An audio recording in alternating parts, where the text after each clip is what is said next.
বিষয়ক সম্পাদক আমাদের ভাই শামীম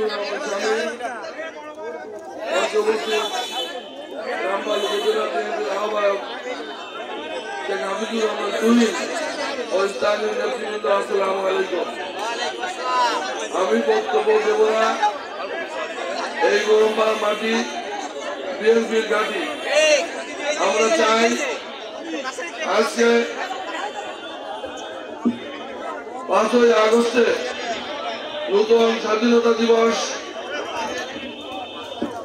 যেসব ছাত্র জনতা আবু সাঈদ মুক্ত সহ যারা আত্মহতি দিয়েছে তাদের আত্মার মাগফিরাত কামনা করি। যারা অসুস্থ হয়েছে, যারা আহত হয়েছে তাদের সুচিকিৎসার জন্য আল্লাহর কাছে দোয়া করি। এবং যারা বিগত আন্দোলনে গুম খুন হয়েছে, শহীদ হয়েছে, তাদের আত্মার মাগফিরাত কামনা করি। দেশ নেত্রী বেগম খালেদা জিয়া আমাদের মাতা, তার সুস্বাস্থ্য কামনা করি। প্রিয় বন্ধুরা, আজকে আমরা যে কথা বলতে পেরেছি, কারণ আল্লাহর কাছে লাখো শুকরিয়া।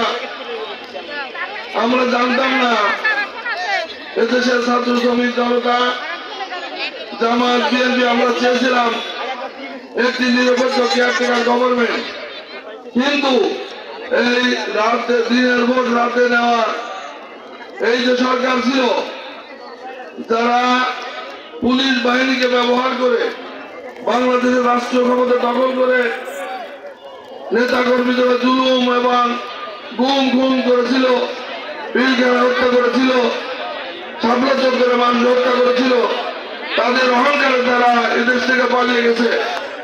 আল্লাহর কাছে লাখো শুকরিয়া। এমনকি বাংলাদেশের 300 এমপি পালিয়ে গেছে, এমন ইতিহাস পৃথিবীতে নাই। আজকে এই শামীম ভাইয়ের এই জনসভায় আমরা বলতে চাই, আগামী দিন রামপালের উন্নয়নের জন্য আমরা চাই এর একটা যোগ্য নেতৃত্ব। তাই কেন্দ্রীয় বিএনপির এই নেতা আপনাদের ঘরে ছেলে, আপনারা তাকে নিয়ে কাজ করেন, তার সাথে থাকবেন এবং তাকে দিয়ে এই এলাকার উন্নয়ন হবে এই আশাবাদ ব্যক্ত করে শহীদ রাষ্ট্রপতি জিয়াউর রহমানের আত্মার মাগফিরাত কামনা করছি।